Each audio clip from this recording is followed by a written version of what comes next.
Hello दोस्तों, स्वागत है आप सभी का एनिमेशन ड्रामा हब चैनल पर। और रोज़ाना की तरह आज भी हम एक नई कहानी देखेंगे। ननद ने छीना भाभी का चैन। मम्मी मैं शादी करूंगा तो सिर्फ श्वेता के साथ। पापा मम्मी सोचो तो जरा, जिसने अभी से भैया को हमारे खिलाफ कर दिया, शादी के बाद न जाने क्या करेगी। खिलाफ कर दिया का क्या मतलब है? मैंने सिर्फ उससे शादी करने के लिए बोला है, घर छोड़कर जाने के लिए नहीं। तुम दोनों अपनी पंचायत बंद करो।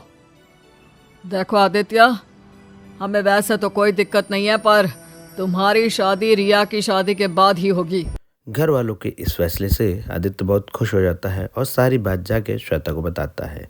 श्वेता भी अपनी मंजूरी दे देती है और इसी तरह एक साल बीत जाता है, जिसमें रिया की शादी आयुष नाम के लड़के से हो जाती है। और कुछ महीनों बाद श्वेता और आदित्य की भी शादी हो जाती है। अब श्वेता अपने ससुराल आ जाती है। सच कहते हैं, घर की रौनक लड़कियों से ही है। रिया की शादी के बाद घर सूना सूना हो गया था, पर अब तुम आ गई तो लगता है रौनक वापस आ गई। मम्मी आदत मत लगाओ, क्योंकि जब ये दोबारा ऑफिस जाना शुरू करेगी रौनक अपने आप खत्म हो जाएगी। इन्हें तो बस बिना सोचे समझे कुछ भी बोल देने की आदत है। मम्मी पापा आप फिक्र मत करो, आप जब भी कहोगे मैं हाजिर हो जाऊंगी।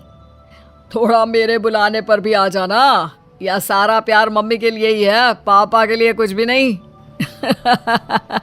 पूरा परिवार हंसने लगता है और इसी तरह हंसी खुशी में दिन बीतने लगते हैं।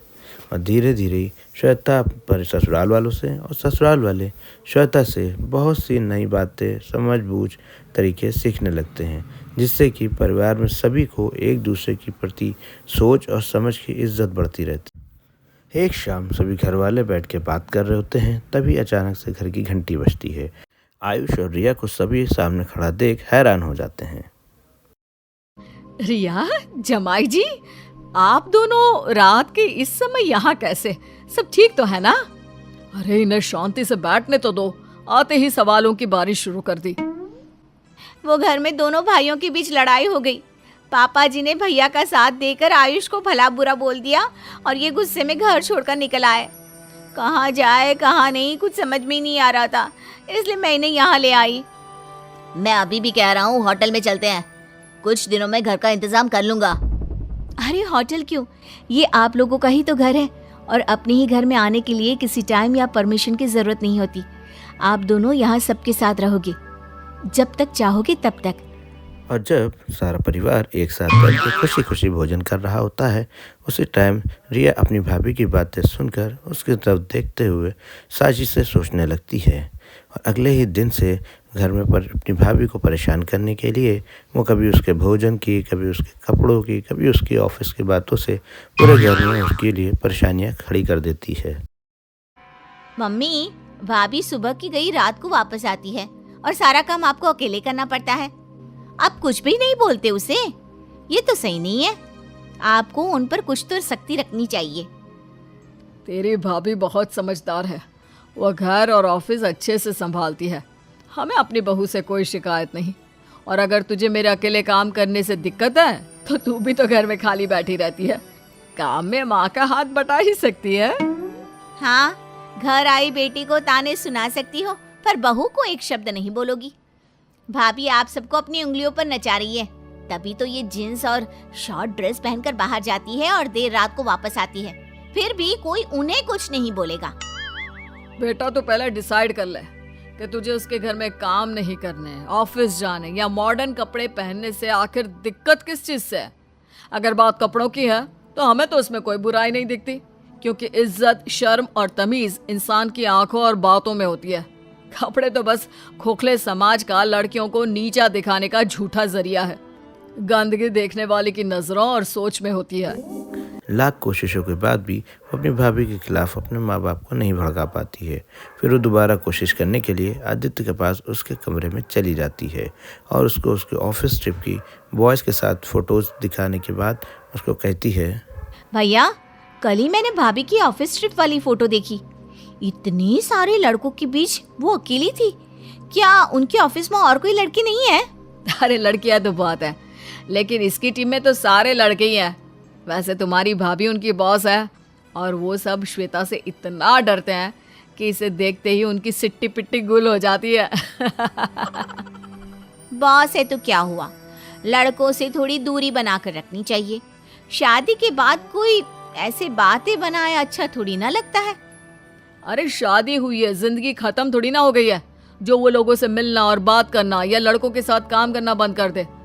और तुम ये ना अपनी स्टोन एज वाली सोच को जरा ब्रेक देकर नए जमाने में आ जाओ। लोगों पर विश्वास करना सीखो, शक नहीं।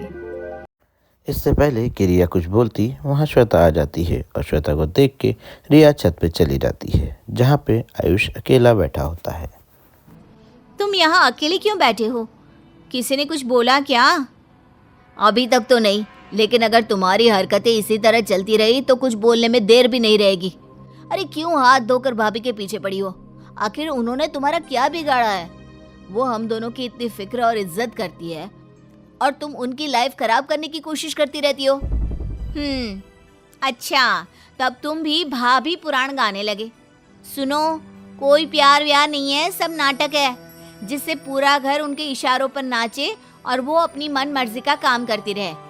उनकी इसी अच्छी बहू वाले नाटक की वजह से अब घर में कोई भी मुझे पसंद नहीं करता और पूरा समय श्वेता श्वेता करते रहते हैं। रिया और आयुष की बात चल रही होती है, जिसे जीने पे खड़ी श्वेता सुन लेती है और ये बात सुनकर वो सीधा आदित्य के पास जाती है, जो सास ससुर के पास जा बैठा होता है। आपने मुझे बताया क्यों नहीं कि रिया मुझे पसंद नहीं करती? उसे लगता है कि मैं अच्छा बनने का नाटक कर रही हूँ जिससे घर में उसकी जगह ले पाऊँ। मैंने तो कभी ऐसा सोचा भी नहीं और वो इस बात पर मुझसे नफरत करती है। अब ससुर अपनी बेटी और दामाद को भी वहाँ बुला लेते हैं। सारे घर वाले एक जगह इकट्ठा हो जाते हैं और सब मिलकर रिया को समझाने लगते हैं। तुम्हें ऐसा कैसे लग सकता है कि हम तुम्हें पसंद नहीं करते या श्वेता तुम्हारी जगह लेना चाहती है? बेटी, वो तो हम सबके बीच अपनी जगह बनाना चाहती है, किसी की जगह छीनना नहीं। हमारे लिए तुम दोनों एक बराबर हो, किसी एक की वजह से दूसरे की अहमियत कम नहीं होती। रिया, शादी के बाद मैंने बहुत सुना था कि रिया थी तो घर में रौनक थी। मैं तो घर में सबको खुश रखने की कोशिश करती हूँ। अगर इससे तुम्हें ऐसा लगा कि मैं तुम्हारी पहचान छीन रही हूँ तो आई एम रियली सॉरी। मेरा ऐसा कोई इरादा ना था, ना कभी होगा। अपनी माँ और भाभी की बात सुनकर रिया को भी सब समझ में आ जाता है, अपनी गलती का एहसास होता है। वो भी अपनी भाभी से माफ़ी मांगती है। अगले ही दिन वो भी अपने घर में शिफ्ट हो जाती है। फिर उसके बाद सभी हंसी खुशी रहने लगते हैं।